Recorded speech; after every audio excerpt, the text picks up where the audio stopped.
शिक्षा पोर्टल में छात्रों की प्रोफाइल अपडेट करने के ऑप्शन प्रारंभ कर दिए गए हैं, जिनसे हम छात्रों की जो जानकारियां हैं इन्हें अपडेट कर सकते हैं।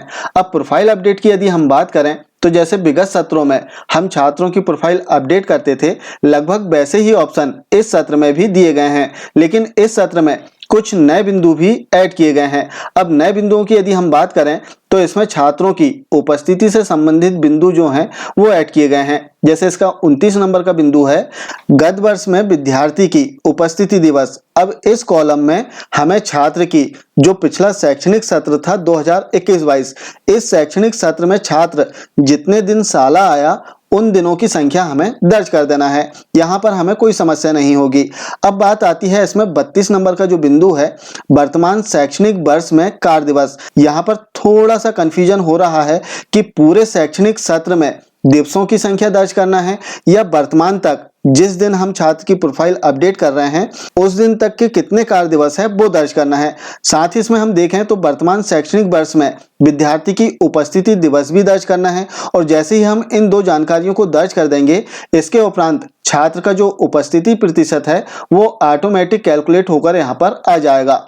अब यहाँ पर शिक्षक जो प्रश्न आ रहा था कि सर इसमें पूरे सत्र की दिनों की संख्या दर्ज करना है या फिर अभी तक की, तो इसमें बता दें कि जैसे बिंदु दिया गया है वर्तमान शैक्षणिक वर्ष में कार्य दिवस, यहाँ पर कुल कार्य दिवस नहीं पूछा गया है, तो आप वर्तमान तक जितने दिन साला लगी उतने दिनों की संख्या आप इसमें फिल कर सकते हैं। जैसे हमारी साला 17 जून से प्रारंभ हुई है और 31 अगस्त तक यदि हम काउंट करते हैं तो लगभग 60 दिवस हमारी साला लगेगी।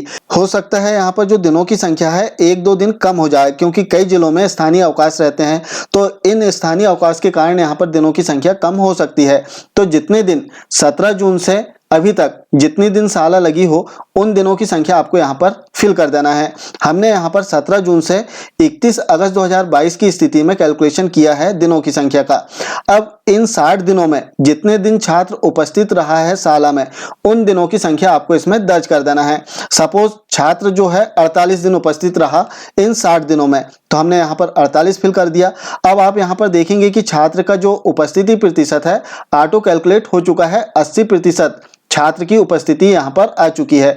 तो इस प्रकार से आप वर्तमान तक जो कार्य दिवस हैं वो लिख सकते हैं और वर्तमान तक छात्र के उपस्थिति दिवस इसमें दर्ज कर सकते हैं। तो इस प्रकार हम वर्तमान की स्थिति में कार्य दिवस और उपस्थिति दिवसों की जो संख्या है इसे दर्ज कर सकते हैं। इसमें अनुमानित उपस्थिति दिवसों की संख्या हम दर्ज नहीं कर सकते, क्योंकि हो सकता है इसमें हमने किसी छात्र की उपस्थिति दर्ज कर दिया और छात्र अब हमारी शाला में अध्ययनरत है ही नहीं, या शाला छोड़कर चला गया है या किसी अन्य शाला में अध्ययनरत है, तो ऐसी परिस्थिति में हमारी जो जानकारी है वो त्रुटिपूर्ण हो जाएगी।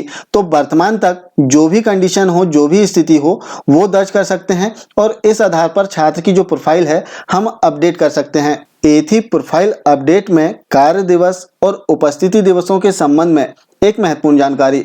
आशा है जानकारी आपको अच्छी लगी होगी। मिलते हैं कुछ इसी प्रकार की जानकारी के साथ में नेक्स्ट वीडियो में।